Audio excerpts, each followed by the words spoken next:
오늘 우리에게 주시는 하나님 말씀은 누가복음 제 18장 18절에서 23절까지는 말씀입니다.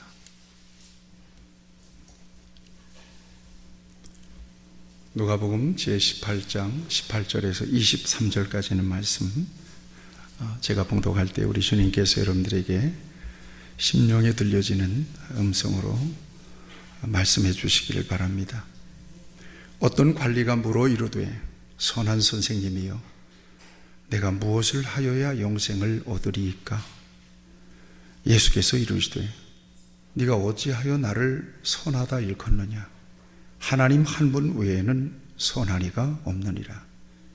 네가 계명을 안 하니 간음하지 말라, 살인하지 말라, 도둑질하지 말라, 거짓 증언하지 말라, 네 부모를 공경하라 하였느니라. 여짜오되, 이것은 내가 어려서부터 다 지켰나이다. 예수께서 이 말을 들으시고 이르시되, 내게 아직도 한 가지 부족한 것이 있으니 내게 있는 것을 다 팔아 가난한 자들에게 나누어 주라. 그리하면 하늘에서 네게 보화가 있으리라. 그리고 와서 나를 따르라 하시니, 그 사람이 큰 부자이므로 이 말씀을 듣고 심히 근심하더라. 아멘. 옆에 분들 한번 축복했으면 좋겠습니다. 하나님이 당신을 사랑하십니다. 아멘.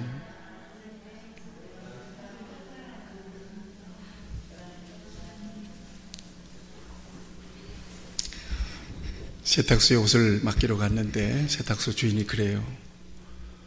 목사님, 양복 많으시죠? 그래요. 그래서 예, 양복 많습니다. 저는 주로 예배를 드리거나 공식적인 그런 행사나 이런 데 참여하는 일이 많기 때문에 양복이 많습니다. 사서 입기도 하고, 또 제 몸에 맞는 사람이 주어서 또 입기도 하고, 또 교인들이 사줘서 입기도 하고. 그런데 이 세탁소 주인이 그런 얘기를 하는 거예요. 그 양복 빨리빨리 입어서 떨어뜨리세요. 그래요. 그러면서 참 그분이 한 말이 내 마음속에 아직도 남아 있습니다. 좋은 옷을 사서 입어보지도 못하고 혹은 세탁해서 모셔놓고 입지도 못하고 돌아가신 분들이 많다는 거예요. 세탁소를 오래 해보니까. 그래서 옷을 찾아가지 않아서 전화를 해보면 그분이 돌아가셨다는 거예요. 옷을 맡겨놓고 세탁만 해놓고 입지도 못하고 참 좋은 옷들인데 돌아가시는 분들이 많다는 얘기를 해요. 누리지도 못할 것들을 가지고만 있으면서 이 세상을 떠나는 사람들이 이 세상에는 굉장히 많을 거라는 생각이 듭니다. 저는 장례식에 다녀올 때마다 많은 생각을 하게 됩니다. 세상을 떠나면 하나도 갖고 가지 못할 것들, 다 쓰고 가지도 못할 것들을 죽는 순간까지 모으는 것입니다. 욕심껏 모으는 것입니다. 여러분 상상해 보세요. 세상에 살아있을 때 이런 것들이 다 필요하잖아요. 그 세상을 떠나면 아무 필요가 없는 것들이거든요. 그런데 사람들은 살아있는 한, 목숨이 붙어있는 한은 욕심껏 자기의 것으로 만들어요. 어느 세계적인 부호인 록펠러에게 어느 기자가 물었다고 합니다. 당신은 많은 재산을 가지고 좋은 일도 하는데 도대체 얼마큼의 재산을 가지면 만족할 수가 있겠습니까? 록펠러가 하는 말이, 조금만 더 가졌으면 좋겠습니다. 조금만 더. 이것이 사람의 욕심입니다. 이 욕심은 끝이 없습니다. 우리가 잘 아는 톨스토이의 대문호, 러시아의 대문호인 톨스토이 작품 가운데 사람은 무엇으로 사는가? 사람은 무엇으로 사는가? 거기에 챕터에 어떤 챕터가 있는가 하면 사람에게는 얼만큼의 땅이 필요할까? 거기에 주인공이 바흠이라고 하는 사람입니다. 이 사람은 욕심이 많은 사람, 특히 땅에 대한 욕심이 많아요. 그런데 어느 지방, 비시키르라고 하는 지방으로 가면 마음껏 1,000루블만 내면, 1,000루블은 오늘 우리나라 돈으로 11,000원 정도 되는 돈입니다. 아주 작은 돈이죠. 1,000루블만 내면은 마음껏 원하는 만큼의 땅을 소유할 수 있다는 소식을 듣습니다. 그래서 그 지역의 촌장을 찾아가 가지고 1,000루블을 내고 어떻게 땅을 가질 수가 있겠습니까? 촌장이 얘기합니다. 아침에 해가 뜨면 당신이 표시해 놓은 모든, 하루 종일 해질 때까지 표시해 놓은 모든 땅을 당신에게 주겠다고. 그날 저녁에, 그 전날 저녁에 잠이 안 오는 거예요. 그리고는 아침에 일찍 해가 뜨자마자 달리기 시작했습니다. 많은 땅을 소유하려고. 물도 마시지 않고 먹는 시간도 아까워서 계속 달렸습니다. 해가 중천에 뜨고 해가 지기 시작합니다. 그래도 달렸습니다. 촌장이 분명히 얘기했어요. 해가 지기 전까지는 돌아와야 합니다. 해가 진 후에 돌아오면 무효입니다. 이제 돌아가야 되는데 계속해서 가는 거예요. 보니까 해가 거의 지어갑니다. 죽을 힘을 다해서 다시 돌아갔는데 왼종일 그렇게 뛰면서 온 몸이 다 탈진이 돼서 돌아왔을 때는 그 촌장 앞에서 풀썩 쓰러져서 죽습니다. 목숨이 끊어집니다. 그 촌장이 사람들을 시켜서 그를 땅에다가 묻어주는데 그의 무덤은 겨우 3아르신 약 210m 정도, 210cm 정도의 땅에 그를 묻어서 장사를 치렀다는 것입니다. 이 이야기 속에서 톨스토이는 겨우 한 평의 땅을 차지하기 위해서 욕심껏, 목숨보다도 더 강한 욕심으로 땅을 차지하기 위해서 애썼던 이 바움을 통해서 사람들에게 교훈을 주고 싶었던 것입니다. 얼마나 가지면 사람들이 만족할까요? 정말 그만큼 가지면 만족할까? 내가 원하는 만큼을 가지면 만족할까요? 네. 그런데 여러분 잘 들으시길 바랍니다. 인간은 자신이 원하는 것들을 다 가졌다 할지라도 절대 만족할 수가 없는 존재입니다. 야수들은요, 짐승 한 마리 잡아서 실컷 배가 부르면요, 옆에서 먹잇감이 있어도 안 건드려요. 그런데 인간은 그러지 않습니다. 배가 몽땅 부른데도 끊임없이 욕심껏 모읍니다. 살 만큼 살고 가질 만큼 가졌는데도 끊임없이 욕심을 부립니다. 그러나 결코 인간은 그것으로 만족할 수가 없는 거죠. 왜냐하면 세상의 것으로 채워지지 않는 공간이 사람들의 마음속에는 있기 때문입니다. 이걸 절대 공간, 절대 결핍이라고 이야기합니다. 절대 결핍이 있습니다. 이건 세상 것으로 채워지지 않습니다. 2월 마지막 날, 여러분들도 아실 겁니다. 세계적인 온라인 게임 사업체인 넥센의 사장이 하와이에서 자살을 했습니다. 김정주 씨가 향년 54살입니다. 한참 일을 나이죠. 그런데 하와이에서 우울증으로 자살을 해버렸습니다. 서울대를 나왔습니다. 카이스트에서 석사를 했습니다. 그리고 박사학위를 시작하고 6개월 만에 그만뒀어요. 그리고 1994년도에 당시만 해도 온라인 게임의 불모지였던 이 대한민국에 온라인 게임 산업 사업을 시작했습니다. 넥센이라고 하는 사업을 시작했어요. 이것을 세계적인 게임 기업으로 만들었어요. 어마어마한 자산, 그 개인 재산이 놀리지 마세요. 삼성그룹 이재용 부회장보다도 더 많습니다. 무려 11조 4,400억 원입니다. 개인 재산이 11조 4,400억 원.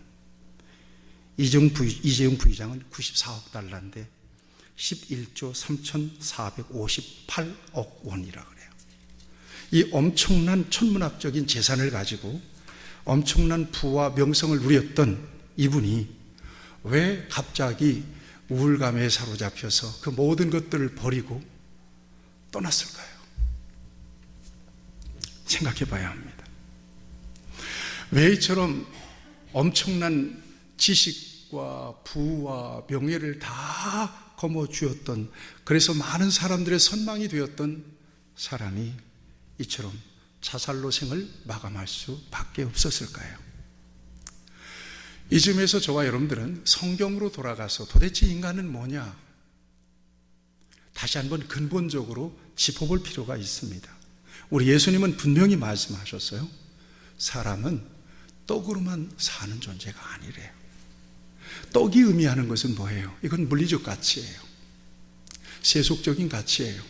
다시 말하면 먹고 마시고 소유하고 누리고 하는 것만으로는 인간은 절대 만족할 수가 없다는 거예요. 앞에서 말씀드렸죠. 이게 바로 채워지지 않는, 세상 것으로 채워지지 않는 절대 공간, 절대 결핍입니다. 세상 것으로는 채워지지가 않아요. 만족이 없어요. 야, 이제 됐다. 이제 더 이상 바랄 게 없다. 이 순간은 없는 거예요. 인간에게. 사람이 떡으로만 사는 것이 아니라 하나님의 말씀, 하나님의 입에서 나오는 말씀으로 사는 것이다 그랬거든요. 하나님의 입에서 나오는 말씀이 의미하는 것은 뭘까요? 이것은 물리적인 가치와는 반대되는 가치예요. 영적인 가치입니다. 우리의 육신의 양식만이 아니라 이건 영적인 양식도 먹어야 된다는 것입니다. 영적인 가치가 들어와야 된다는 것입니다. 그래야만 인간이 살 수 있다는 거예요. 인간이 행복할 수 있다는 것입니다. 이것이 바로 인간의 실존입니다. 물리적인 가치뿐만 아니라 영적인 가치가 더해져야 된다는 것입니다. 가치의 우열을 나눈다면 물리적인 가치보다 영적인 가치가 우월하다는 거예요. 인간은 그렇게 애초에 만들어졌다는 거예요. 밥만 주면, 집만 좀 잘 꾸며주면, 남자와 여자가 만나서 살면 그것으로 만족할 수가 있는 존재가 아니라는 거예요. 인간은 정서적인 욕구도 채워줘야 돼요. 문화적인 욕구도 채워줘야 돼요. 여러분, 소통하잖아요. 소통이 단절되면 굉장히 우울해져요. 소통이 막히면. 소통은 그래서 자꾸 열어야 돼요. 소통의 장애물들을 자꾸 물리쳐야 돼요. 소통이 막히잖아요. 여러분 생각해 보세요. 부부지간이라도 소통이 막히잖아요. 저 같은 경우는 집에 들어가기가 싫더라고요. 교회에 있는 시간이 많아져요.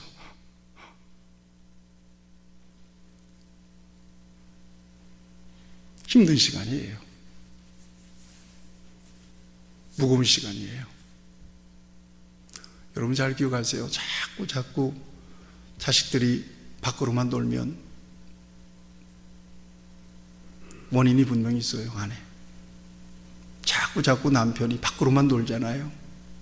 분명히 원인이 있는 거예요. 밖으로 놀든 원인이 있는 거예요. 집으로 돌아가야 될 시간에 자꾸 친구들 만나서 술 먹고 있고 영을 즐기고 있는 거예요.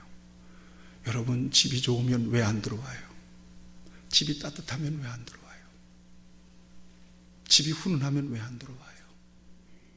아내가 혹은 남편이 밝게 화사하게 맞아주고 전혀 부담 없이 편안하게 대해주면 왜 안 들어와요? 이게 맞는지는 모르겠어요. 옛날에 제가 어릴 때 어른들 입에서 그런 얘기가 나와요. 지 애비 잡아먹은 여편네. 굉장히 무서운 말이죠. 나는 어릴 때는 몰랐어요. 왜 지 애비를 잡아먹었을까? 사람이 잡아먹는 건가? 그런데 나이가 들면서 생각해요. 잡아먹었다는 그런 거, 잡아먹었다는 것은 그런 거구나. 굉장히 불편한 거예요. 관계가 어려운 거예요. 자꾸 밖으로만 도는 거예요. 그러면서 혼자 있으면서 뭐 하겠어요? 술 먹고 친구 만나서 울리고 그러다가 병 들어서 죽는 거예요. 이런 것을 의미하더라는 거예요. 정서적인 욕구도 채워줘야 돼요. 영적인 욕구는 더더구나 채워줘야 된다는 것입니다. 세상적인 물리적인 가치를 모두 소유했다 할지라도 이 영적인 가치가 채워지지 않으면 인간은 절대 만족이 안 된다. 여전히 갈증이 있어요. 만족하지 못해요. 행복하지 못해요. 왜 그런 줄 아세요? 인간은 그렇게 만들어졌어요. 애시장초. 성경 말씀하잖아요. 창세기 1장 26절 말씀 읽어드릴게요. 하나님이 이르시되 우리의 형상을 따라 우리의 모양대로, 적어도 하나님의 형상을 따라 하나님의 모양대로 만들어진 존재가 바로 인간이라는 것입니다. 그들로 바다와 물고기와 하늘과 새와 가축과 온 땅과 땅에 기는 모든 것을 다스리게 하자 하시고, 이것이 사람을 만드신 하나님의 목적이며 하나님의 동기였습니다. 내 모양대로 만들어야 되겠다. 나와 소통하는 존재로 만들어야 되겠다. 나와 잘 통하는 존재로 만들어야 되겠다. 그래서 쟤들과 소통하면서 나도 좀 행복했으면 좋겠다. 더 그렇게 만들어 놨어요. 인간을 그렇게 만들어 놨어요. 창세기 2장 7절 말씀. 여호와 하나님이 땅의 흙으로 사람을 지으셨어요. 생기를 그 코에 불어넣었어요. 사람이 생명이 되었다. 생기를 불어넣은 거예요. 생기가 의미하는 것이 뭘까요? 그건 하나님의 호흡입니다. 하나님의 영입니다. 하나님이 영을 불어넣어서 인간을 만드셨다는 것입니다. 그래서 인간은 하나님과 단절되고는 절대로 만족 못해요. 하나님을 떠나서는 절대로 만족 못해요. 하나님의 자리가 채워지지 않으면 절대로 인간은 행복 못해요. 그 신기루예요. 내가 지금 세상에서 바라는 것들이 이루어지면, 이것만 되면 나는 정말 행복할 것 같아요. 그건 착각인 거예요. 여러분, 그 착각은 마귀가 참 많이 줘요. 이것만 하면 너는 땡이야. 끝났어. 네 인생은 완전히 역전된 거야. 그래서 정말 그것들을 추구하게 하죠. 인간을 모든 시간과 에너지를 다 동원해서 그것들을 추구하게 만들죠. 그리고 인간을 완전히 소멸시켜요. 그리고 난 다음에 너 속는 줄 몰랐지 그런단 말이에요. 나중에 무책임하게. 어떻게 되는 거예요, 인간은? 이미 다 소진해버렸어요. 이미 다 기력이 쇠했어요. 더 이상 힘이 없어요. 인생을 허비해버리고 마는 거예요. 진정으로 만족을 줄 수 없는 것들, 진정으로 행복을 줄 수 없는 것들을 위하여 인생, 그 소중한 인생을 다 소진해버리고 마는 것입니다. 따라서 영이신 창조주 하나님과 유일하게 소통할 수 있는 존재로 만들어진 인간은 그 관계 속에서 지극한 행복을 누릴 수가 있게 된 것입니다. 여러분 생각해 보세요. 에덴 동산의 행복이 물리적인 환경이나 물리적인 조건이 있었습니까? 거기에 사과가 있고 거기에 배가 있고 거기에 먹을 것이 많고 그 평화로운 환경 때문에 인간이 진정으로 행복했었습니까? 그렇다면 인간이 하나님과의 관계가 깨어졌죠. 선악과 따먹고 난 뒤에 인간이 불행해졌어요. 인간이 동산 숲을 사이에 숨잖아요. 자, 인간이 타락하면서 에덴 동산이 완전히 황폐화됐습니까? 그 순간 완전히 사막처럼 변했습니까? 그렇지 않습니다. 인간이 타락한 이후에도 에덴 동산은 그대로 열매가 있었던 겁니다. 에덴 동산을 중심으로 해서 비손, 기온, 히데겔, 유브라데 강이 흘러갔던 거예요. 뭐가 문제가 된 것입니까? 왜 그런데 하나님과의 관계가 깨지고 하나님의 계명을 어긴 이후에 인간은 하나님이 두려워서 동산 숲을 가운데 숨을 수밖에 없었나요? 왜 두려움이 온 것입니까? 관계가 깨진 거죠. 영적인 관계가 깨진 거예요. 그래서 하나님과의 관계가 깨진 이후에 인간은 영적인 공허, 절대적인 결핍이 온 거예요. 이건 돈 많이 벌어서 채워지지 않아요. 예수님 믿어야 채워져요. 아멘. 예수님 안에서만 채워질 수 있어요. 떡 문제가 해결되더라도 하나님과의 관계가 회복되지 못한 인간은 여전히 절대적인 결핍에 시달릴 수밖에 없는 거예요. 여러분, 성경에서 그런 장면들, 그런 산문들을 많이 보여주잖아요. 유대 사회에서 니고데모라고 하는 사람은 관리였던 사람이고 산헤드린 공회 회원이었던 사람인데 저녁에 밤중에 예수님을 찾아가잖아요. 왜 왔느냐고 묻지도 않고 예수님은 그를 보자마자 그런 얘기를 하잖아요. 사람이 물과 성령으로 나지 않으면 하나님의 나라를 볼 수도 없고 하나님의 나라에 들어갈 수도 없느니라. 영생이 문제거든요. 니고데모는 관리예요. 많은 돈을 가지고 있고 존경받는 위치에 있었지만은 그 영적인 문제에 목이 말라 있었던 겁니다. 내가 이대로 살아서 되나? 내가 이 세상에서의 삶이 다한 이후에 나는 어떻게 되는가? 영적인 문제, 영생의 문제에 고민을 가지고 있었던 것입니다. 결핍을 가지고 있었던 거예요. 우리가 어제 봤죠? 여러분 어제 말씀 영상을 통해서 누가 소개됐죠? 여리고 세리장 삭개오가 소개됐죠. 삭개오, 키가 작은 사람, 왜소한 사람이죠. 유대 사회에서 죄인 취급받았던 사람이죠. 그렇지만 돈이 있잖아요. 그렇지만 권력이 있잖아요. 마음에 안 들면 세금 때리는 거예요. 그럴 수 있잖아요. 그런 힘이 있단 말이에요. 그런 기득권이 있단 말이에요. 그런 의미에서 그는 돈, 권력이 그의 유일한 자존심이었고 그의 자존감이었을 거란 말이죠. 그런데 왜 예수님을 보기 위하여 체면도 무릅쓰고 뽕나무, 돌 무화과나무 위에 올라가서 이렇게 예수님을 보고 있었을까요? 왜 그랬을까요? 뭐가 아쉬워서 그랬을까요? 도대체 역시 마찬가지예요. 그 영적인 목마름이에요. 이 영적인 목마름이 채워지지 않으면 사람들은 갈증이 나는 거예요. 그래서 원하는 목표를 이루었어요. 그래도 허전한 거예요. 그 허전함을 달래보기 위해서 별짓 다 하잖아요. 나중에는 술 먹고 친구들을 사귀고 놀러 다니고 그것으로 안 되면 더 강하게 나중에는 아편까지 하고 마약까지 해요. 여러분, 그러면 채워지나요? 그러면 만족할 수 있나요? 안 된다니까요. 그걸로는 안 된다니까요. 마치 늘 제가 비유하잖아요. 품 안에 있는 어린아이가 엄마 품에 안겨 있을 때 지극하게 행복하고 만족할 수 있는 거예요. 이게 중요해요. 이 아이에게 과자 주고 지가 원하는 모든 장난감들 다 갖다 놓고 엄마 품에서 띄어서 거기다가 옮겨놓으면 이 아이는요 정신없이 웁니다. 왜요? 엄마 품이라고 하는 이 결핍이 있기 때문에 그래요. 인간도 마찬가지라고 하는 것입니다. 그래서 이 같은 하나님과의 관계는 누구를 통해서만 회복돼요? 예수님을 통해서만 회복되잖아요.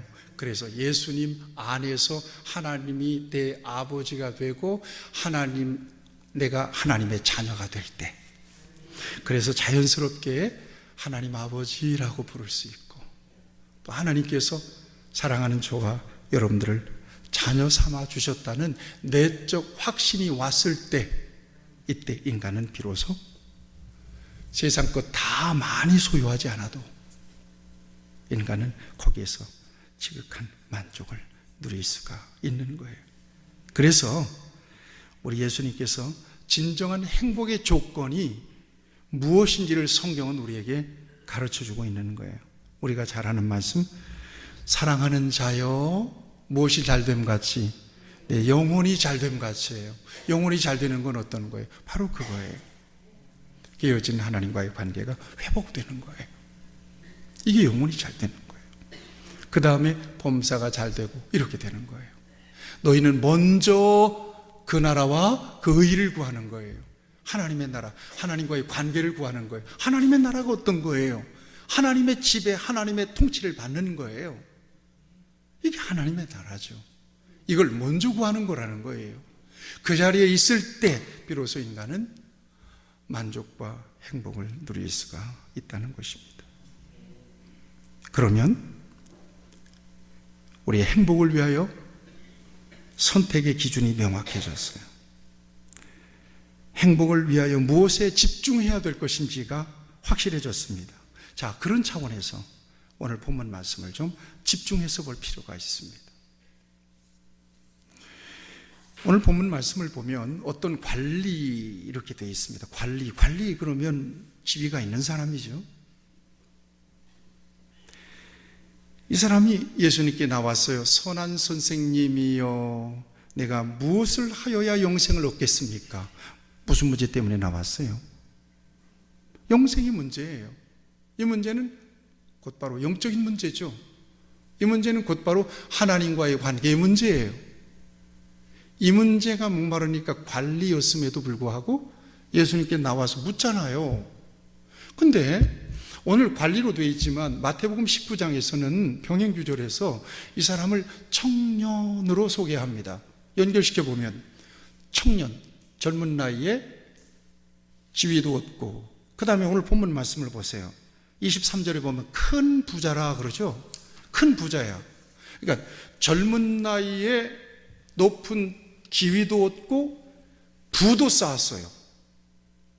게다가 예수님께서 율법이 이런 율법들이 있는데 율법을 지켜야 된다 그러니까 이 율법은 어려서부터 지켰대요.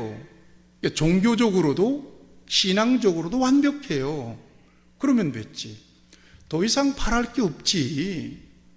그렇지 않습니까? 오늘 이 시대, 이 사회 속에서 이 정도의 스펙을 갖추고 살면 된 거예요. 더 이상 바랄 게 없는 거예요. 그런데 이 사람이 예수님께 왔어요. 그리고 대뜸 선한 선생님, 내가 무엇을 해야 영생을 얻을 수 있겠습니까? 그 사람이 구한 것은 그 사람이 지금 누리고 있는 모든 것들과는 차원이 다른 영적인 차원의 것을 구하고 있는 거예요. 영적인 가치를 구하고 있는 거예요. 여러분, 인간이 그런 거예요. 전부 다 누리고 전부 다 소유하고 이만하면 됐다. 물론 그러기도 어렵지만 이만하면 됐다 싶은 상황 속에서도 인간은 목말라요. 영혼의 목이 말라요. 영적인 목이 말라요. 그걸 찾게 돼 있어요.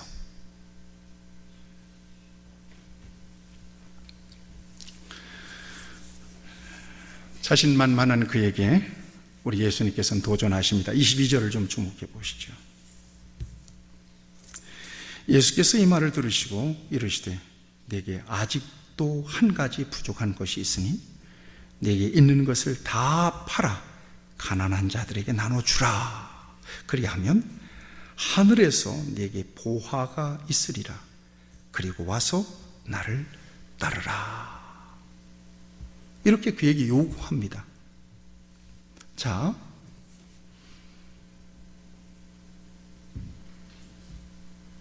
젊은 사람, 높은 지위도 갖고 돈도 많아요. 그런데 종교적으로도 완벽해요. 그런데 예수님께 영생을 구하고 있습니다. 그런데 우리 예수님께서는 놀랍게도 역설적으로 한 가지, 완벽하게 살았던 그 사람에게 한 가지 부족한 것이 있다고 지적하십니다. 그것은 뭐예요? 모든 재산을 팔아서 가난한 사람들에게 좀 나눠줘라. 그리고 와서 나를 쫓으라 그래요. 여러분, 이 같은 예수님의 요구는요, 율법적으로 흠없이 어릴 때부터 율법을 지켰습니다 라고 장담하고 있는 이 사람의 허를 찌른 겁니다. 율법을 지켰다는 것이 어떤 거예요? 유대인들은 모세 5경, 모세의 10계명에다가 장로들의 유전 613가지나 시행세칙을 붙여서 지켰단 말이에요. 그걸 철저하게 지키면 율법을 지킨 겁니까? 그걸 철저하게 지킬 수도 없거니와 철저하게 완벽하게 지켰다면 진정으로 율법을 지킨 겁니까? 그럼 영혼의 자유함이 있어야죠.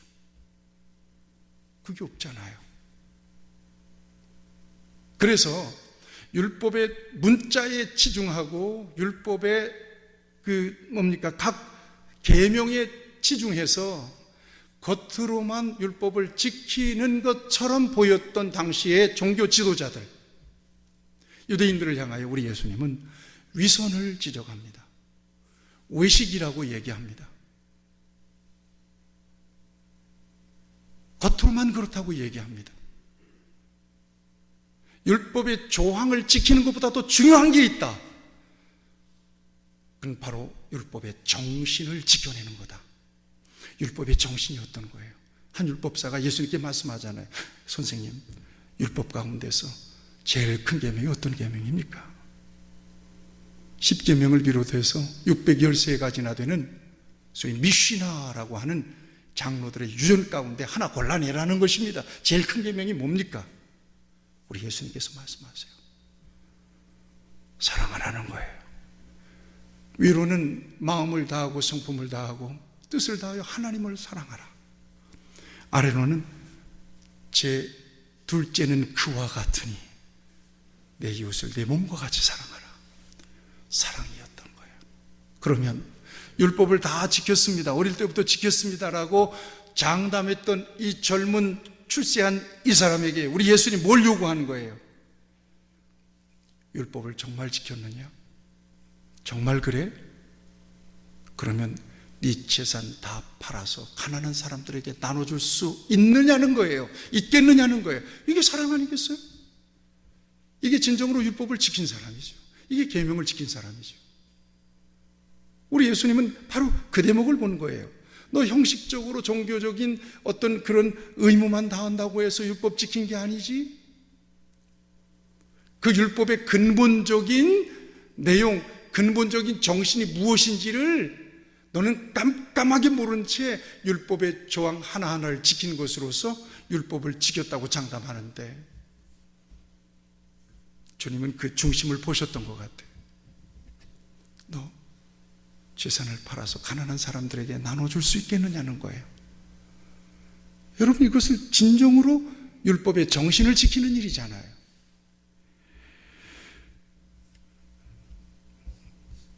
그러자 이 사람이 어떤 태도를 보입니까? 여러분 23절 말씀을 보시죠. 그 사람이 큰 부자이므로 이 말씀을 듣고 근심하더라. 큰 부자이므로 근심하더라.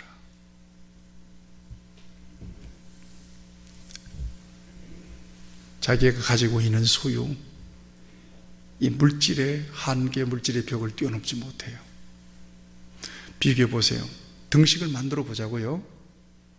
그가 지금 소유하고 누리고 있는 것이 큰 겁니까? 가치 있는 겁니까? 그가 지금 예수님으로부터 구하고 있는 영생이 큰 겁니까? 가치 있는 겁니까? 등식을 만들어 보시죠. 비교할 수 없는 거죠. 여러분 등식을 만들어 보세요. 돈, 예배. 오늘 저와 여러분들도 그런 딜레마가 있을 수 있는 거거든요. 돈이냐, 예배냐. 돈이냐, 믿음이냐. 돈이냐, 섬기는 일이냐. 돈이냐, 교회냐. 돈이냐, 상급이냐. 돈이냐, 천국이냐. 돈이냐, 영생이냐. 돈이냐, 영혼이냐. 오늘 저와 여러분들도 충분히 등식을 만들어 볼 필요가 있는 것입니다. 어쩌면 이 부자 청년의 모습 속에 저와 여러분들의 모습이 있는 거죠. 믿음은 참 좋은 것 같은데 매우 이기적인 사람이 있습니다. 겉으로 주님께 목숨을 드린다고 하면서 주님이 주신 것 중에 10분의 1도 떼어서 드리지 못하는데 인색한데 쩔쩔매는 사람이 있습니다. 믿음이 좋은 것 같은데 세속적인 욕망을 추구하는 사람들이 있습니다. 믿음이 있다고 하면서도 옛사람의 습관을 정리하지 못하고 질질 끌려다니는 사람들이 있습니다. 주님을 살아간다고 하면서도 필요할 때만 찾는 사람들이 있습니다. 아골골짝 빈돌이라도 목숨 걸고 복음을 전하겠다고 하면서 조금도 주님을 위해서 손해보려고 하지 않는 사람들이 있습니다. 대부분의 사람들은 구원과 영생을 주세요. 그러나 내 것도 포기할 수가 없습니다. 그런 입장입니다. 구원과 영생을 주세요. 그러나 그것만으로는 만족 못하겠습니다. 그런 입장입니다. 특히 재물에 대한 욕심은 영생을 포기할 만큼 강력한 것임을 오늘 이 성경은 우리에게 보여주고 있습니다. 그래서 우리 예수님 말씀하십니다. 마태복음 6장 24절에 한 사람이 두 주인을 섬기지 못할 것이니 혹 이를 미워하고 저를 사랑하거나 혹 이를 중히 여기고 저를 경히 여김이라. 너희가 하나님과 재물을 겸하여 섬기지 못하느니라. 프랑스의 사상가인 자크 엘윌이라고 하는 사람이 이런 얘기를 했습니다. 인간의 운명이라고 하는 것은 그가 소유하고자 하는 것이 무엇이냐에 따라서 결정된다는 것입니다. 뭘 소유하기를 원하느냐는 거예요. 뭘 추구하느냐는 거예요. 이것이 바로 그 사람이라는 것입니다. 우리 예수님은 열매를 확인하기를 원하십니다. 즉 예수님을 따르는 일에 자기 포기, 자기 절제, 자기 부정이라고 하는 열매가 있는지를 확인하기를 원하십니다. 마태복음 7장 20절 23절에 보면 그러므로 그들의 열매로 그들을 알리라. 나더러 주여 주여 하는 자마다 다 천국에 들어갈 것이 아니요 다만 하늘에 계신 내 아버지의 뜻대로 행하는 자라야 들어가리라. 그날에 많은 사람이 나더러 이르되 주여 주여 우리가 주의 이름으로 선지자 노릇하며 주의 이름으로 귀신을 쫓아내며 주의 이름으로 많은 권능을 행하지 아니하였나이까 하리니 그때 내가 그들에게 밝히 말하되 내가 너희를 도무지 알지 못하니 불법을 행하는 자들아 내게서 떠나가라 하리라. 예수님께서 그렇게 말씀하십니다. 종교적인 행위 그 이면에 그야말로 하나님과 접촉이 단절된 상태로 외식을 하는 그리스도인들을 향하여 주시는 엄중한 경고의 말씀이기도 합니다. 우리 예수님께서 말씀하십니다. 24절, 25절에서 걱정스럽게 말씀하십니다. 예수께서 그를 보시고 이르시되 재물이 있는 자는 하나님의 나라에 들어가기가 얼마나 어려운지 낙타가 바늘귀로 들어가는 것이 부자가 하나님 나라에 들어가는 것보다 쉬우니라 하시니. 물질에 대한 욕심, 물질에 대한 욕심이 믿음이나 구원이나 영생이나 천국을 얻는데 가장 강력한 장애물이라고 하는 것을 이렇게 지적해 주고 계십니다. 그리스도인의 성공은 어디 있느냐? 선택과 가치의 우선순위에 있는 것입니다. 즉 무엇을 더 가치 있게 여기느냐? 무엇을 우선순위로 삼느냐? 이것이 그리스도인의 신분과 삶을 결정합니다. 우리 예수님은 제안해 주십니다. 29절에서 30절 말씀입니다. 29절 30절 말씀, 우리 예수님이 우리를 향하여 이렇게 제안해 주십니다. 다 같이 읽겠습니다. 시작. 그러 이르시되 내가 진실로 너희에게 이르노니 하나님의 나라를 위하여 집이나 아내나 형제나 부모나 자녀를 버린 자는 현세의 여러 배를 받고 내세의 영생을 받지 못할 자가 없느니라 하시니라. 아멘. 선택을 요구하십니다. 예수님을 선택하고 영생을 선택하고 하나님의 나라를 선택하고 하나님 편을 선택하고 하나님의 말씀을 따르기로 결정할 때 우리 하나님은 구원뿐만 아니라 이 땅에서도 필요한 모든 것들을 넉넉하게 채워 주십니다. 그래서 부족함이 없는 삶을 살아가는 저와 여러분들이 되기를 축복합니다. 다 같이 기도하시겠습니다. 오늘 이 말씀을 의지해서 우리 잠시 마음속으로 다짐하며 기도했으면 좋겠습니다. 지금 내가 추구하고 있는 것들이 어떤 건가? 내가 무엇에 지극한 만족을 누리고 있는가? 내 인생의 궁극적인 목적은 어떤 건가?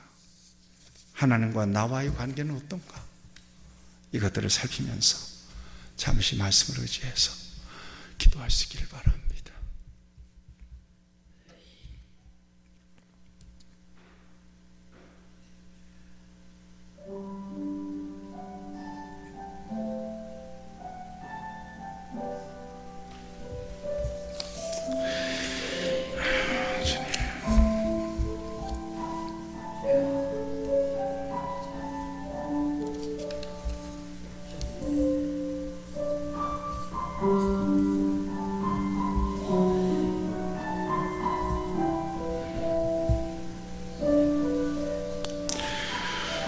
사랑의 하나님 아버지, 우리가 육신을 쓰고 사는 동안에 이 세상의 것들이 우리에겐 정말 절실하게 필요할 때가 많습니다. 그러나 필요 이상으로 그 모든 것들이 내 인생의 목적이 될 때도 있습니다. 정말 위험한 선을 넘어버렸습니다. 그럴 때도 있습니다.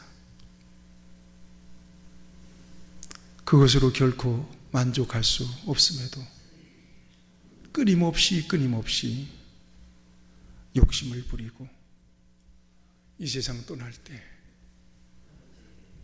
빈손 들고 갈 것이면서도 끊임없이 영적인 가치를 팽개치고 하나님과의 관계마저도 소홀히 한 채 이 세상에 욕심을 따라 살 때가 너무나 많이 있었음을 고백하지 않을 수가 없습니다. 하나님과 재물을 함께 섬길 수 없음을 알면서도 여전히 세상 것을 포기하지 못해서 근심하는 우리를 불쌍히 여겨주시길 바랍니다. 말씀을 암과 행함이 우리의 삶 속에서 진정으로 하나를 이루어서 우리 주님을 즐거이 따르는 하나님의 사람으로 영원한 하나님의 나라의 복을 누리는 우리 모두가 될 수 있도록 은혜를 부어주시기를 원합니다. 분명히 하나님을 가까이 하고 하나님께서 우리에게 주시는 영적인 충만함 그 속에서 하나님은 우리 모두에게 이 세상의 것들도 기름지고 윤택하게 허락해 주실 것을 믿사오니 오직 하나님을 더욱 사랑하고 하나님의 귀한 말씀을 따라 온전하게 하나님의 선하신 뜻을 이루며 살아가는 하나님의 자녀들이 되게 해 주시옵소서. 예수님의 이름으로 기도하옵나이다. 아멘.